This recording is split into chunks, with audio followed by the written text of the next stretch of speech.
টাইগাররা তখনও মিরপুরে আসেনি। দুপুরবেলায় এভাবেই বৃষ্টি নেমেছিল হোম অফ ক্রিকেটের সবুজ ঘাসে। ক্যাপ্টেন লিটন কুমার দাস আগেই বলেছিলেন, টানা বৃষ্টির জন্য উইকেট প্রস্তুত করতে সমস্যায় পড়েছেন কিউরেটর।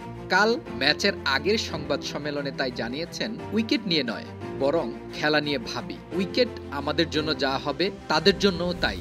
সুতরাং জিততে হলে আমাদের স্মার্ট ক্রিকেট খেলতে হবে। বৃষ্টি নামায় মাঠ কর্মীরা যখন উইকেট ঢাকায় ব্যস্ত, ঠিক তখনও চলছিল টেকনিক্যাল দলের বিশেষ প্রস্তুতি।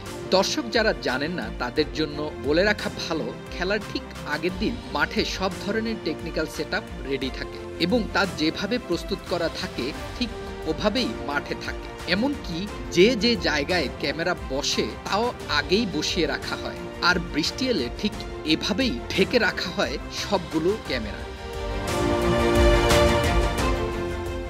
ক্রিকেট মানেই তারকার ছড়াছড়ি, তবে মাঠে এবং মাঠের বাইরে যে ৩-৪ জন এই খেলাটা চালিয়ে নেন তারা হচ্ছেন আম্পায়ার। তাদের হাতেই সব সিদ্ধান্তের ভার থাকে। ক্রিকেটে একটা কথা আছে, আম্পায়ার্স কল, যা সবাইকেই মানতে হয়, তা আপনি যত বড় ক্রিকেটারই হন না কেন।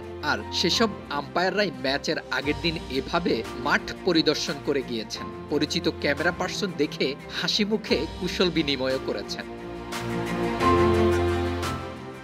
দল এখনো মাঠে আসেনি, তাই নিরাপত্তা কর্মীদের তেমন কোনো ব্যস্ততা নেই।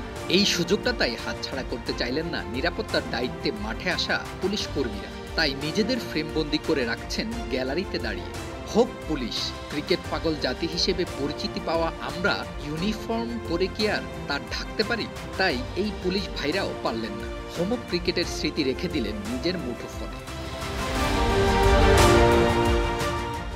ক্রিকেটের বাউন্ডারি লাইন, যেখানে চোখ যায় না এমন কোনো ক্রিকেট পাগল মানুষ নেই। দর্শক ভর্তি গ্যালারিতে অনেক কিছুই থাকে যাতে খুব বেশি মানুষের চোখ যায় না, তবে বাউন্ডারি লাইনের এই দড়িতে চোখ যায় না এমন মানুষ খুঁজে পাওয়া যাবে না। যারা এই মোটা দড়ি দেখে ভাবতেন এই দড়ি কিভাবে ক্যারি করে, তাদের জন্য এই ভিডিও। এমন একটা গাড়িতে করেই এই দড়ি সীমানার চারপাশে ছড়ানো হয়। টাইগাররা মাঠে এসেছেন, তাই ক্যামেরার সব চোখ তাদের দিকে। কিন্তু নীরবে একদল তরুণ নিজেদের মাঝে গা গরমের ফুটবল খেলছেন, যেখানে কারো চোখ নেই। তবে এখান থেকেই কেউ হয়ে উঠবেন আগামীর তারকা। আর এই দলের মাঠে আসার মূল কারণ ব্যাটারদের সাহায্য করা, যাদের বলা হয় নেট বোলার।